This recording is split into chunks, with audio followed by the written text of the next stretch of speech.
Keramat bukan pohon yang rindang, keramat bukan makam di atas bukit, keramat ibumu yang ada di rumah. Kenyangkan ibumu, belikan baju terbaik, senangkan ibumu, buat ibumu seperti raja, maka rezekimu akan seperti rezeki raja-raja.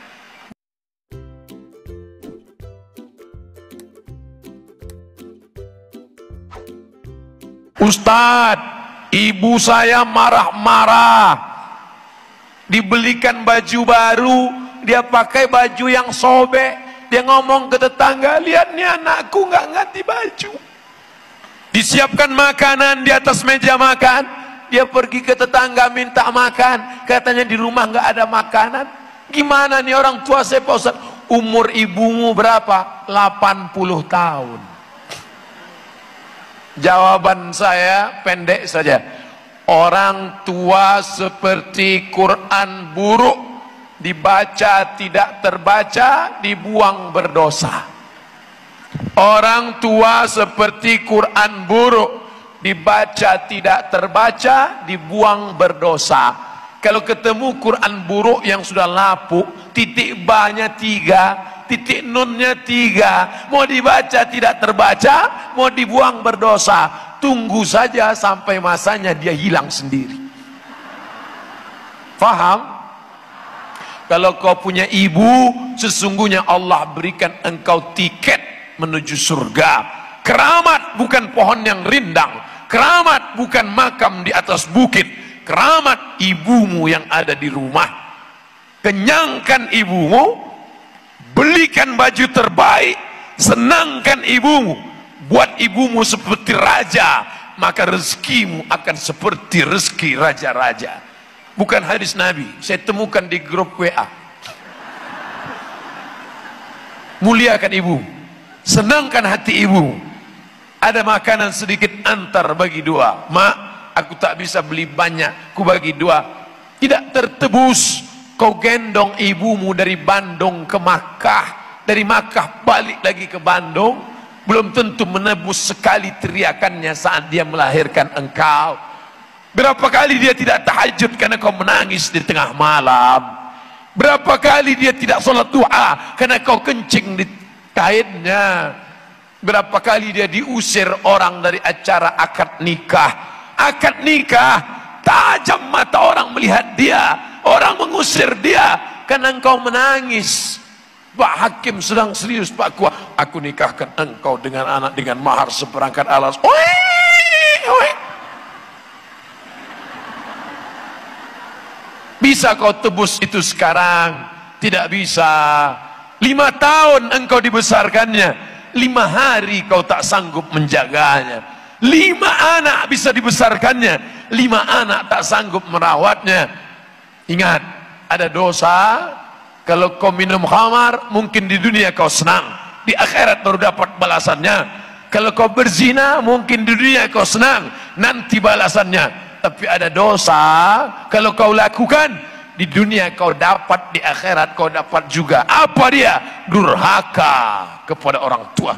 Jangan sampai durhaka. Kau jaga ibumu, kau jaga keluargamu. Mudah-mudahan kita termasuk orang yang berbakti pada orang tua, insyaallah. Bagaimana cara mendakwahi teman yang sulit didakwah? Dakwah itu sulit. Dakwah itu sulit. Makanya balasannya sorga. Kalau dakwah itu ringan, balasannya kipas angin. Baskom, panci, ember. Ketika didakwahi dia suka menjauh dan bicara. Yang penting kan hatinya. Kamu kenapa nggak pakai jilbab? Saya memang nggak berjilbab, tapi hati saya berjilbab. Saudara-saudaraku yang masih mengatakan hati berjilbab, Ustadz nunjuk mana nih? Kamera. Biar mudah nanti dipotong, like and share. Hai saudaraku, ketika diajak Marira berjilbab, kau jawab. Yang penting kan hatinya berjilbab. Nanti aku khawatir kau jumpa orang gila di jalan. Lalu kau katakan kepada dia, hai orang gila, kenapa nggak pakai celana? Yang penting kan hatinya bercelana.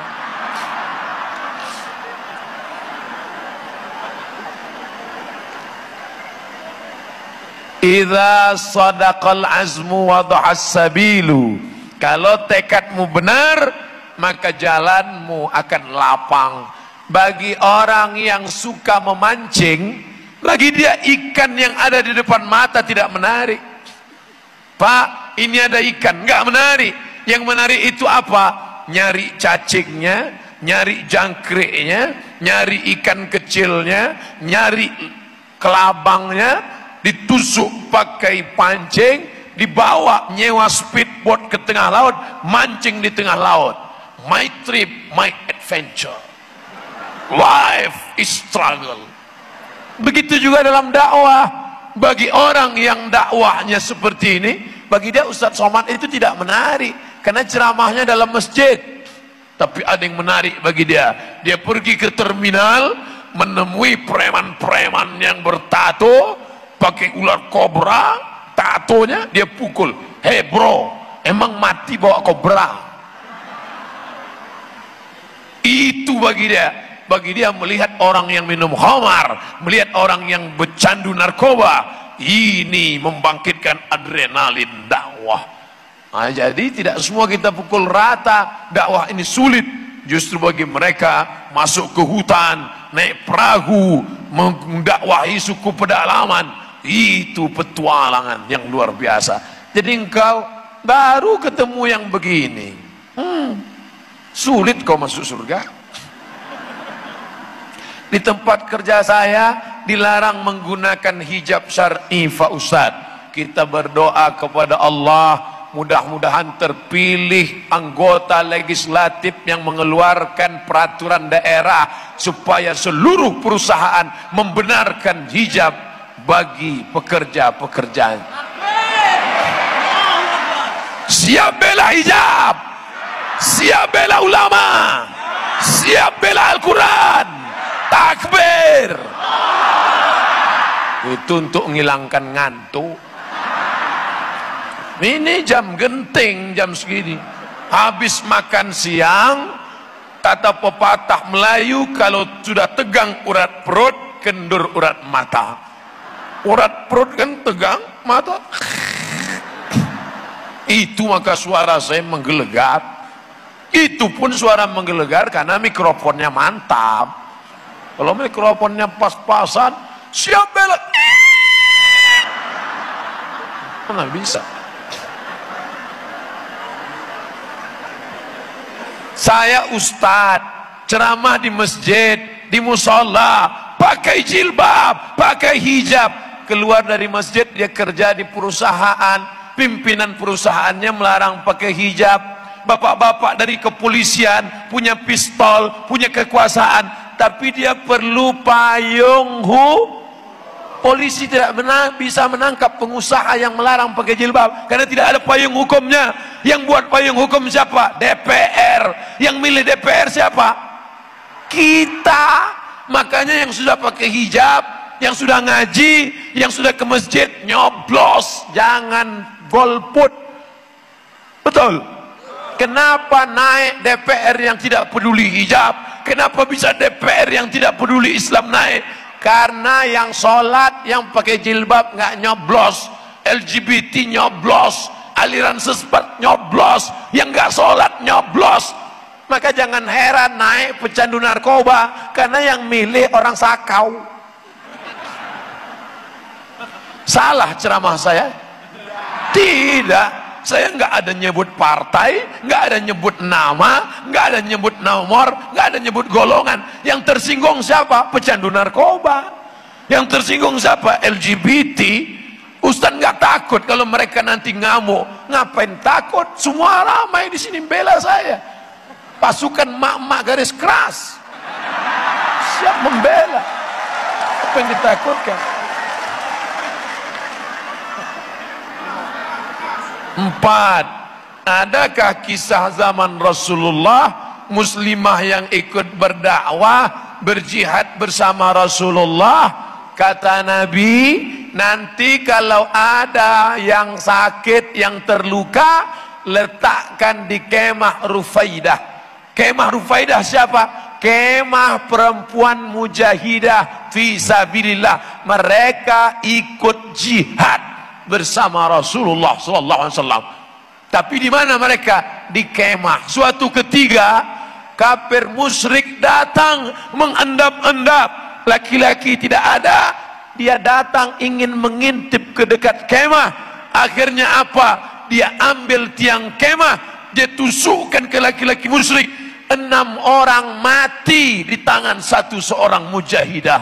Kira-kira kuat nggak tenaganya itu? Luar biasa. Orang Arab Quraisy itu perempuannya besar, tangannya tegap. Saya sendiri melihat dengan mata kepala saya. Tapi bukan waktu jihad, waktu dia menarik kerah suaminya. Ya. Orang Arab itu tenaganya besar, luar biasa. Padahal suaminya tegap 70-80 kilo. Kalau sempat saya remuk mungkin. Hancur. Jadi kalau dikatakan apakah perempuan zaman Nabi itu tidak ikut?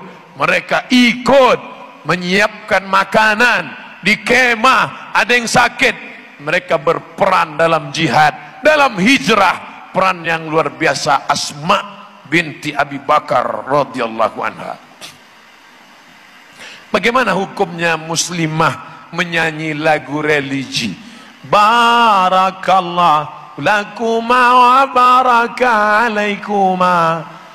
Kira-kira ada nggak yang bersahwat laki-laki mendengar lagu itu? Ya ashiqal Mustafa abshir binailil muna. Ya ashiqal Mustafa, wahai engkau perindu Nabi Muhammad, abshir binailil muna, engkau dapat kabar gembira karena engkau akan mendapatkan semua yang kau inginkan. Salawat Maulaya salli wa sallim daiman abada ala habibika khairil khalqi kullihim. Apa salahnya?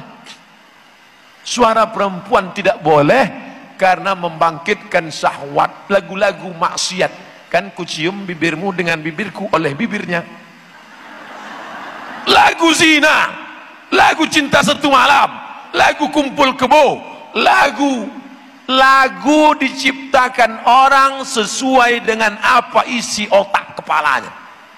Lagu diciptakan sesuai dengan keadaan kondisi. Bengawan Solo. Kenapa keluar lagu Bengawan Solo? Karena Gesang sedang melihat tepian Bengawan Solo, maka dia buat. Kira-kira lagu cinta satu malam itu siapa yang buat? Orang kumpul kebo, orang jahat, selimut tetangga. Siapa yang menciptakan itu? Orang yang ketika dia pulang kerja ada selimut tetangga, dia curi. Lagu menceritakan tentang apa yang ada di kepala penciptanya, dinyanyikan, mengajak kepada maksiat, mengajak kepada dosa. Itu yang haram. Tapi kalau religi yang baik, mengajak kepada sholawat, mengajak kepada nikah, mengajak kepada jihad, maka adik-adik perempuan, cuman kadang ibu-ibu yang punya grup rebana, lagunya biasa aja, lipstiknya yang luar biasa.